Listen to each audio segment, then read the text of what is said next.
ducktails and big fat snails. Welcome to the beginning of Is It Transphobic, a series where I aim to analyze different media with transgender characters and determine whether the media is, well, transphobic or not.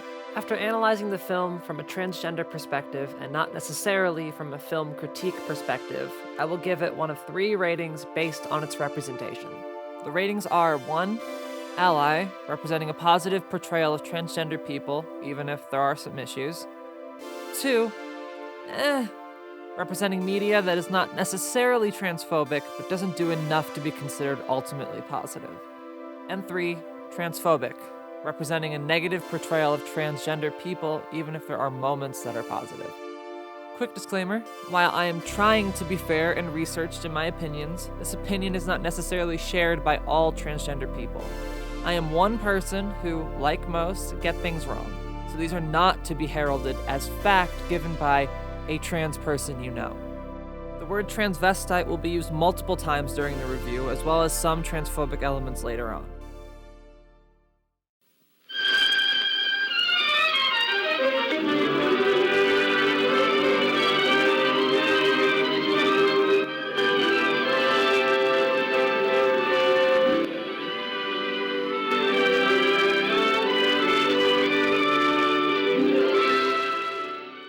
Glen or Glenda was an exploitation film released in 1953, originally intended to capitalize on transgender woman Christine Jorgensen's gender confirmation surgery. It was directed and written by Edward D. Wood Jr., known simply as Ed Wood, an infamous director who some claim to have popularized the so bad it's good genre with his films Bride of the Monster,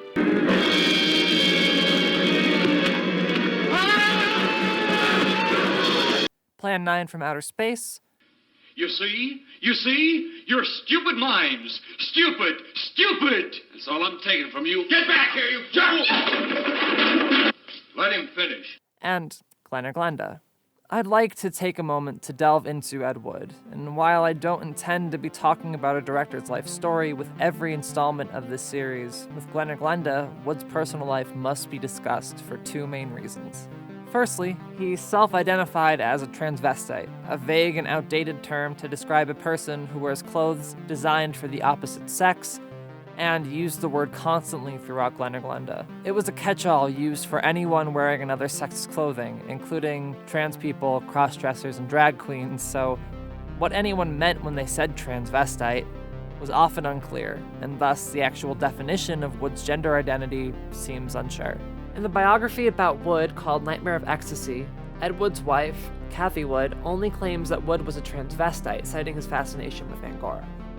In Season 2 of The Incredibly Strange Film Show, a UK-based television series documenting the lives and styles of various filmmakers, his ex-girlfriend Dolores Fuller and ex-wife Norma McCarthy similarly refer to him as a transvestite, with Fuller also remarking his love of Angora. He'd want to borrow my Angora sweater, and I asked why, because it wasn't the usual thing for a man to be asking a woman. He said that it made him feel more comfortable, that it made his creative juices flow. So I went along with it. But why do I care? What difference does it make what his identity was? Well, the other reason I alluded to earlier is that Glen or Glenda appears to be a semi-autobiography into Wood's life. Wood played the main character, Glen/Glenda, under a pseudonym, and his girlfriend at the time, Dolores Fuller, played his fiancée in the film. There are moments that seemingly mimic the two's daily life, with his fascination of Angora being referenced throughout the film, possibly using the same sweater that Fuller referenced in the TV show. So, the identity of Ed Wood is not Wood's alone. It now determines the identity of the character, Glen/Glenda, and what exactly the film is attempting to discuss. I take no pleasure in attempting to piece together a person's identity, as I know how complicated it can be. But for the sake of reviewing this film in its context of transgender people, I found it necessary to explore. Even still, my interpretation of his identity is almost complete speculation. Most continued to refer to Wood as a transvestite, and any publications that didn't seemed to pick at random what he was. All that is known about his identity was that he did not wear women's clothing for any sexual release, but rather talked about how it made him more comfortable, how it let his creative juices flow and it allowed him to be at ease. While I do consider Ed Wood to be something closer to a transgender person or a genderqueer person, and viewed it through that lens during the film, I will be referring to Wood as the identity he has given to himself as a transvestite to not complicate the discussion any further. If you're interested in Wood's life, there are not only multiple books and shows about him, 2 of which I reference here, there's also a 1994 Tim Burton film called Ed Wood, and while not exactly accurate, gives the broad strokes of his life, albeit in a very sympathetic manner. I like to dress in women's clothing. You a fruit? No, not at all. I love women. Wearing their clothes makes me feel closer to them.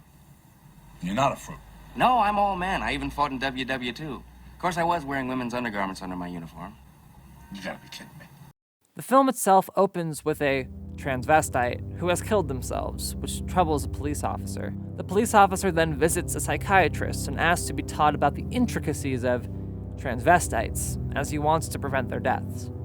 The psychiatrist agrees, telling him 2 cases. The first, Glen/Glenda. The second, a very brief touch on Christine Jorgensen, or characters like her, the woman who he was actually hired to write about. Glenda is mostly about Wood's character, Glen/Glenda, deciding when to tell his fiancée about his transvestism. I have to tell her. But when? Before? Or after? Interrupting the story are multiple different side characters or skits, some of which involving Bela Lugosi, actor of the original Dracula, who was befriended by Wood. His moments are near impossible to comprehend. Pull the string. And while I may be able to reach and attempt to find some theory for his inclusion, I assume that he was there because he's Bela Lugosi. We also have constant narration, making the film feel closer to a PSA than a film. The narrator berates society for being unaccepting of transvestites and uses skits to showcase his point instead of telling a story. And get the hat. Better still, get the receding hairline. Men's hats are so tight they cut off the blood flow to the head, thus cutting off the growth of hair. 7 out of 10 men wear a hat, so the advertisements say. 7 out of 10 men are bald. The technical aspects of the film are whiffed on nearly every level. The narrative aspects seem to lack any weight, but many people have discussed this and all of Ed Wood's films in and out, and so if you want a review, I'm sure there are many great ones out there. How is Glen or Glenda's representation? You're referring to the suicide of the transvestite? If that's the word you men of medical science use for a man who wears woman's clothing, yes. Yes, in cold, technical language, that's the word. As unfriendly and as vicious as it may sound. However, in actuality, it's not an unfriendly word, nor is it vicious when you know the people to whom it pertains. The amount of transpositive moments in the film did astonish me. To my knowledge, Glen or Glenda is the first film that deals with trans identities, and for a film taking place where one could get arrested for wearing another sex's clothing, the ideas it covers well must be commended. There are multiple references to trans people having the choice to get bottom surgery or not, which is still a radical thought, considering trans people still get asked, are you going to get the surgery, with no intention of your answer ever being no. The film also tells of the difference between gender identity and sexual orientation, another very radical concept. There's also a great rebuttal to what I would assume would be a common argument against trans identities during the 50s. Airplanes, why, it's against the Creator's will. If the Creator wanted us to fly, he'd have given us wings. Silly? Certainly. We were not born with wings. We were not born with wheels. But in the modern world of today, it's an accepted fact that we must have them. So we have corrected that which nature has not given us. Strangely enough, nature has given us all these things. We just had to learn how to put nature's elements together for our use, that's all. My favorite section regarding positive portrayals of transgender people must be the surrealist break towards the end of the film. It begins in a void, but then moves to this destroyed living room where Glen/Glenda is tormented by their identity. The way their body fills out clothes, the way others perceive them, the internal discussion of pros and cons for affirming your identity, all of it seemed to be a genuine representation of turmoil at the hands of limited gender expression. This section, above all else, is the reason I cannot help but feel that Wood's identity was much more complicated than people were willing to let on. The world is shocked by a person who changed his sex. Glenda is shocked also, but by another reason. Someone like her had the nerve to do something factual about their situation. These are genuine fears that some in the community face, concepts and ideas that can haunt trans people, and it's all here, right from the brain of Ed Wood. However, while Wood pushed boundaries with the film, it is not exactly a masterclass in representation. Well, what makes these men want to wear girls' clothes?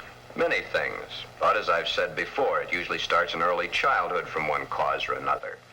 But in time, Alan is Anne, a very happy, lovely young lady that modern medicine and science has created almost as a Frankenstein monster.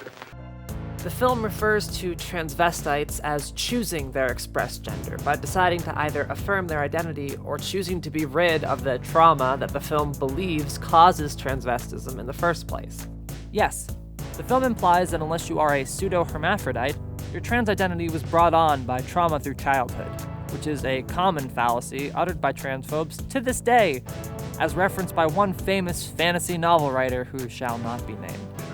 This trauma can then be projected onto your partner, thus healing yourself, and you know what? I'll let the film say it. Glen then decided also to become a daughter. Glen, you can kill this fictitious character of yours anytime you wish. For your happy ending, it's the only way. Then you think I can kill this second character by transferring her qualities to Barbara? Exactly. But as the author and his character, the elements must be right. It's up to you, Barbara. You must take the place, give the love, and accept the facts that Glenda has always accepted. The end is only the beginning. Time passes. Soon, due to a happily married life, the remembrance of the psychiatric treatments, and Barbara's love and understanding, Glenda begins to disappear forever from Glen. Glen has found his mother, his little sister, his wife, and his Glenda, all in one lovely package. Thus, Glen's case has a happy conclusion. Glen or Glenda also deals in binaries and this idea of naturalism using a very racist interpretation of less civilized people to suggest that those closest to nature have men wear the frilly, colorful clothing, not women. Instead of taking a moment to advocate for choice and discuss how gender roles are an extremely outdated practice, it chooses to suggest that the binary should simply be flipped, or that only men should gain access to women's clothing. Behind the transphobia of the film lie several problematic moments regarding a terrible line beginning with Little Miss Female, homophobia, and many others. And something I became increasingly uncomfortable with the more times I watched was the closeness the film has to Ed Wood's actual life. Dolores Fuller, the woman who was dating Wood at the time and playing his character's fiancée, had no conception of his transvestism during shooting, perfectly mimicking the arc played by her character. This film almost seems like an excuse for some therapeutic soul-searching, using anything in its power to attempt to give Wood guidance on what to do in his real life. The narrative aspect of the film vanished, and in its wake is an unsettling view into the real life of Ed Wood, with his persona and fascination of Angora showing through any veneer of fiction. With all that said, Glen or Glenda receives the first ever rating of The film contains many modern interpretations of trans identities and some fantastic attempts at storytelling, but it shows its age. Not only has the word transvestite long been discarded due to its confusing simplicity in a very complicated field, but for all the work the film does to normalize transgender people and their identities, it then jumps 4 steps back by claiming that those identities are born out of trauma. Instead of lowering or raising the bar, it chooses instead to violently shake it, then walk away. It should not be overlooked that for the first film regarding trans identity, this film is shockingly progressive. However, it is simply not progressive enough to escape the conservative values of the 50s. The film is called Glen or Glenda. Ultimately, it is a fun watch with friends. It's only an hour long, it's free online, and As long as you're willing to not take it seriously, there's a lot of fun to be had here. Glen or Glenda is a landmark in history not only for its subject matter, but how it handles that subject matter. But if you're looking for seriously solid trans representation and a captivating story, I would suggest looking elsewhere.